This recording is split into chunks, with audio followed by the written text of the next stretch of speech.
a body pulled from dark canal waters. And suddenly, a case already filled with mystery gets pulled back into the spotlight.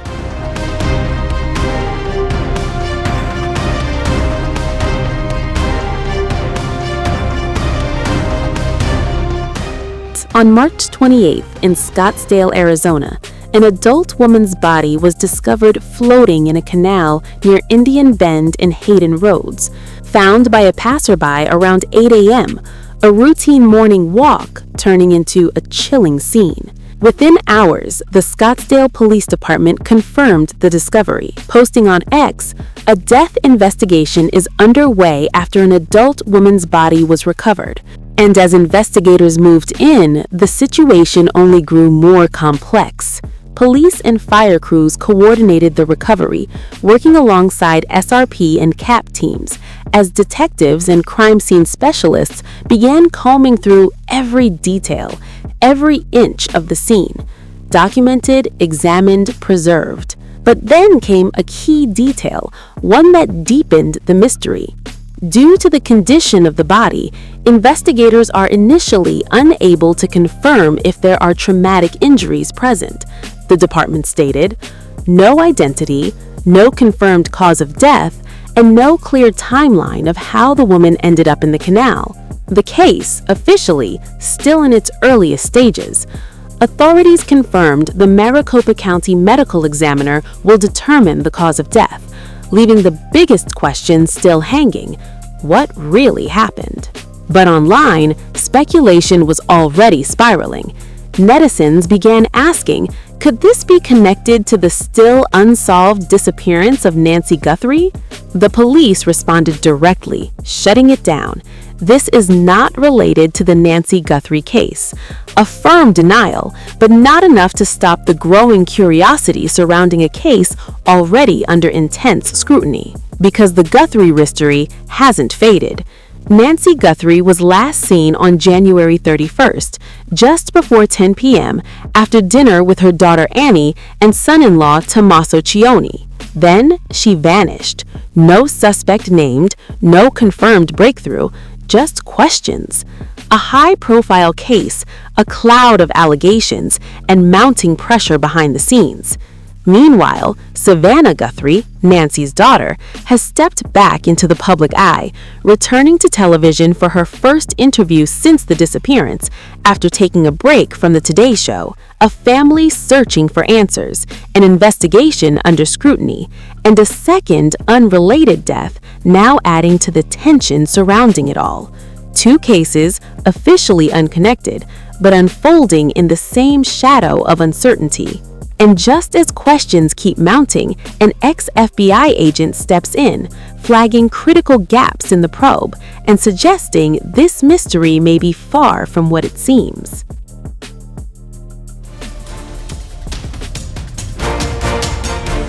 A chilling new clue is raising serious questions about the moments leading up to Nancy Guthrie's disappearance, because as the investigation stretches deeper, a new theory suggests the suspect may have returned to the scene before the crime even took place, and that changes the timeline.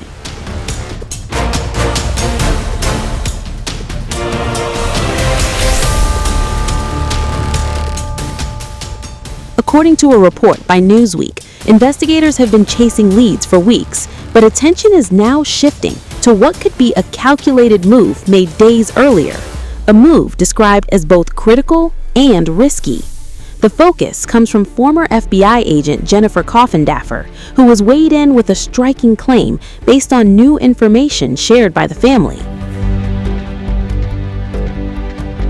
In a post on X, Coffindaffer pointed to a key detail, that a masked individual may have been near Nancy Guthrie's property on January 11th, weeks before her disappearance, and her interpretation is direct. She believes this could have been a trial run. In her own words, the family's statement points to Porch Guy doing a trial run on January 11th before he abducted Nancy. A trial run, a chilling suggestion that the crime may have been planned, rehearsed, and carefully executed. Coffindaffer didn't hold back on what that could mean. This tells us how committed Porch Guy was. Such a risky move, she wrote. Adding another layer of concern, she said if he would have been seen on the 11th, maybe Nancy would have never been taken. That single possibility now opened up a much bigger question. Was this disappearance the result of deliberate planning over time? Because the timeline is now under intense scrutiny, and every date matters. Authorities have already released key but limited details about the suspect, details that paint a disturbing picture of the night Nancy disappeared. Surveillance footage shows a masked man outside her home, dressed in a ski mask, gloves, long pants, and carrying a handgun holster. The Federal Bureau of Investigation has described the individual as a male, approximately 5'9" to 5'10", with an average build. He was also seen carrying a 25-liter Ozark Trail hiker backpack, a detail that investigators believe could be crucial.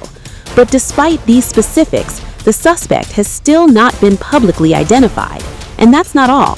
Drops of Nancy Guthrie's blood were found on her front porch, a discovery that has only strengthened investigators' belief that she was kidnapped from the property. No signs of a voluntary disappearance, only signs pointing toward force. Coffindaffer also addressed what she believes is the mindset of the suspect. She wrote, "He knew what was at stake, and he didn't care," and then added a blunt assessment. "He may be dumb, but there is no doubt he was lucky." Lucky because even after weeks, there have been no arrests. Look at what he has gotten away with for 50 days with the full force of the FBI on this case, she noted. A statement that underscores just how complex and frustrating this investigation has become. As the case continues, the family is not staying silent, including Nancy's daughter, Savannah Guthrie, who has joined in a direct and urgent appeal to the public. They are asking people to think carefully and think specifically, to go back to key dates that may hold overlooked clues. Hi there. I'm coming on to say it is day 24 since our mom was taken in the dark of night from her bed. And every hour and minute and second and every long night has been agony since then, of worrying about her and fearing for her and aching for her, and most of all, just missing her, We know that millions of you have been praying. So many people have been praying, of every faith and no faith at all, praying for her return. And we feel those prayers. Please keep praying without ceasing. We still believe. We still believe in a miracle. We still believe that she can come home. Hope against hope. As my sister says, we are blowing on the embers of hope. We also know that she may be lost. She may already be gone. She may have already gone home to the Lord that she loves and is dancing in heaven with her mom and her dad and with her beloved brother Pierce and with our daddy. And if this is what is to be, then we will accept it. But we need to know where she is. We need her to come home. For that reason, we are offering a family reward of up to $1 million for any information that leads us to her recovery. All of the information about this reward and the details is in the caption below. You can call the 1-800-TIP line. You can be anonymous if you want. Someone out there knows something that can bring her home. Somebody knows. And we are begging you to please come forward now. We also know that we are not alone in our loss. We know there are millions of families that have suffered with this kind of uncertainty. And for that reason today, we also are donating $500,000 to the National Center for Missing and Exploited Children for their work in helping families who are coping with loss and actively looking for those who are lost.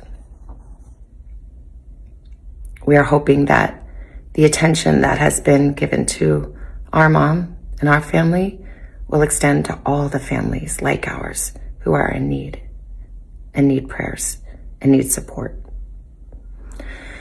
So please, if you hear this message, if you've been waiting and you haven't been sure, let this be your sign to please come forward, tell what you know, and help us bring our beloved mom home so that we can either celebrate a glorious, miraculous homecoming or celebrate the beautiful, brave, and courageous and noble life that she has lived.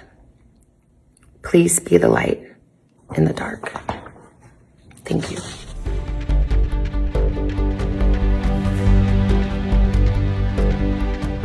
Meanwhile, authorities have returned to the neighborhood, retracing steps, re-examining spaces, and following up on fresh leads. According to reports, investigators are now looking closely at a vacant property as well as homes under construction in the area. They're requesting details about contractors, workers, and anyone who may have been present in the days leading up to the disappearance. Because in a case like this, even the smallest detail can break everything open. For now, the mystery remains, but with every new clue, every new theory, and every re-examined moment, the search for answers is only intensifying.